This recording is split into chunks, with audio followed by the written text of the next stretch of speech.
I want to make sure we also talk about, not just large-scale live events, but organizations that are doing massive numbers of live events, either concurrent events daily, dozens of live events at the same time, thousands of live events over the course of a year. What sort of systems do you need to implement that allow you to get a handle on your monitoring that many live events, live streams at the same time? And that's going to lead pretty nicely into talking again about staffing and putting people in front of glass and where they have to be. But Peter, can we start with you? So again, if you're monitoring and you're doing, thousands of live events or even dozens, you don't necessarily want to build monitor walls with 1,000 images on them and have your operator stare at them all day long, unless you want to pay psychiatrist bills as well. So I think one of the things we want to do is figure out how do we do monitoring by exception and really be able to monitor those and really move it down to where we're actually looking at analytics. And when I look at what some of the customers do that do really need systems today, there's hardly any video sometimes on the wall. It's mostly graphs and showing actually performance and data delivery, because that's really telling you when something's falling off on the edge that you need to start looking there too. So it's about using big data really also to drive our workflows and not just eyes on glass.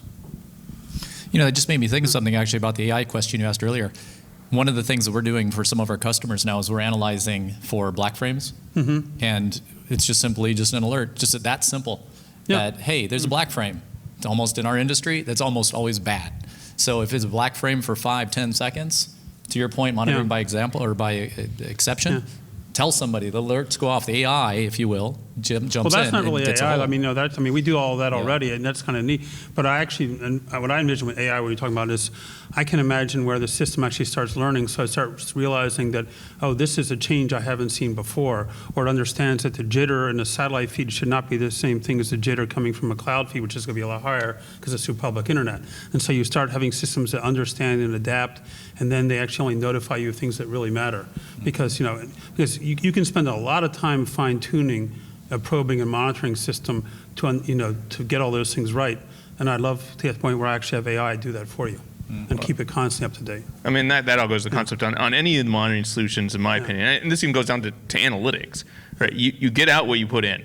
Right? You have to really focus that you're actually getting accurate information when it matters most, because oftentimes it's not going to always be right out of box. You have to really. It never is. I've gone into nice. Where the wall is full of LEDs and looks like a Christmas tree going off. It's like, what's the point? If you don't get rid of all the red lights going off, then you don't have a monitoring system, because your operators are not being tuned to not look at those things. And that goes every one of your systems, all the way down to your QoE dashboards and how you're going to monitor all these streams, because there comes the point, especially when you have these types of situations, you can't have enough eyes on glass, especially, let's say, skilled oftentimes, that understand all the pieces and parts, and they can't even see all those different views so easily, or it's an army of people, which can happen, right?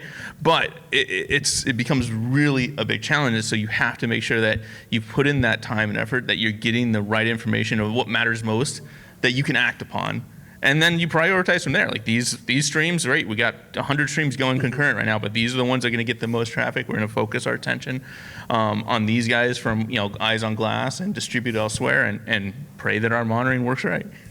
For sure. Like I think AI is an incredible tool used in the right way. So if you have a big data cube and you're running all this analytics both from client and from your edge origin and everything in between, why not let the AI bots actually control the micro-transactional changes in your traffic flows across your different provider ecosystems? Because the AI can actually do predictive failure points on how the heat map is working across your particular platform and your delivery footprint. And it sees these changes over time, and it goes, oh, well, this is going up over time. This is not a normal pattern.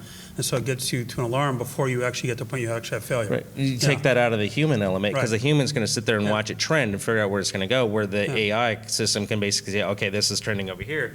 Let me make micro adjustments over here to start peeling traffic off to these other networks, and therefore making it a cleaner event for your customers. Yeah.